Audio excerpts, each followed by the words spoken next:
Hi Sam. I really want to know what Lee thinks of the vacuum pose / exercise, because I do it very often, but I've never seen him do it in a posing routine, though he has a small waistline. Is it possible this exercise has some negative impact or something? Greetings from Germany. Keep it up and all the best wishes, Stefan Baber.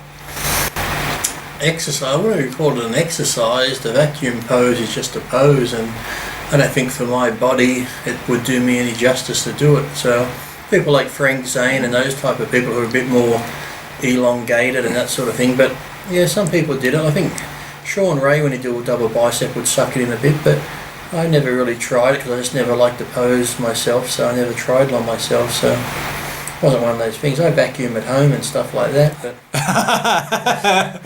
that's probably different. I actually got a nice new Dyson vacuum, so I haven't tried picking up bowling balls or anything with it yet, but yeah, the vacuum pose isn't an exercise, it's just a pose, and you wouldn't really see it these days because people are too bloated, so now it's more just like the bagless vacuums where it's just full of shit, you know, so yeah, no, I don't really, never did it, never tried it.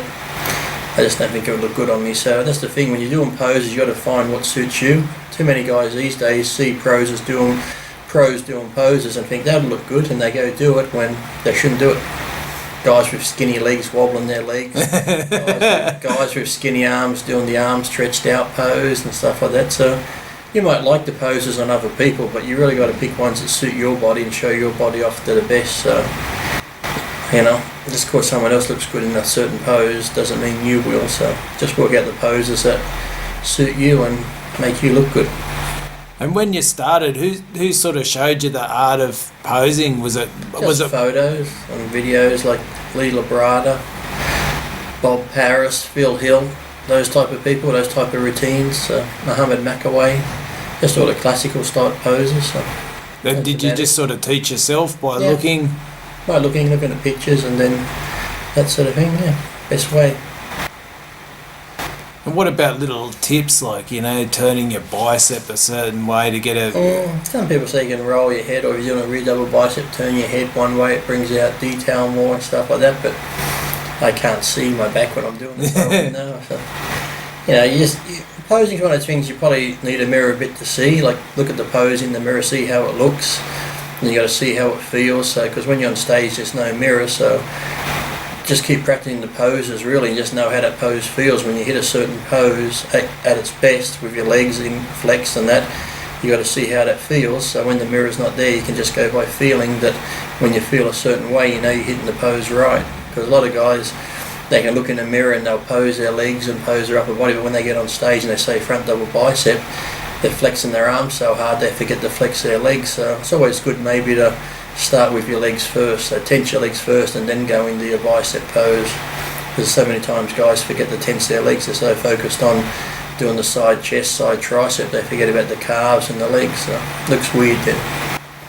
And just comes to me mind that your illegitimate father, Paul Dillett, often got criticised for his posing. Do you think that really hurt his placings? Or? I don't really think so, because there's a lot of guys out there that pose shit. It just seemed like when it comes to his back poses, you know, his rear double bicep or rear lat spread, it just seemed like he didn't bring it all the way out or didn't flex it hard or whatever, but I'm sure he was trying as best he could, because I couldn't just see him hitting his front double bicep and lat spread and side chest, everything. When he gets to his back he goes, well, I'm not going to do this right. So, you know, some people know how to do it, some, I'm sure he tried his best, but maybe he just couldn't get the feel for it. So, you know, there's a lot of guys who look weird doing side triceps or side chest poses and stuff. They do it all looking awkward, but no one ever came down on them, I guess, because Paul's such a big guy that when he did that type of shot he stood out. So yeah. And did you ever see him like do it in the gym and go, oh, I wish if you did that on stage? No, not really. Never really saw him pose much in the gym. If he did, it was like everyone else, just, you know, hitting front double bicep shots or ab shots and stuff like that. You know, that famous mirror at Gold's Gym near the door where the lighting's perfect coming through. everyone just did leg shots and stuff. You never really see people turn around and hit back shots because they couldn't see in themselves. They weren't interested in it. And back then you didn't really have cell phones to take selfies to see how it looked. So. Yeah.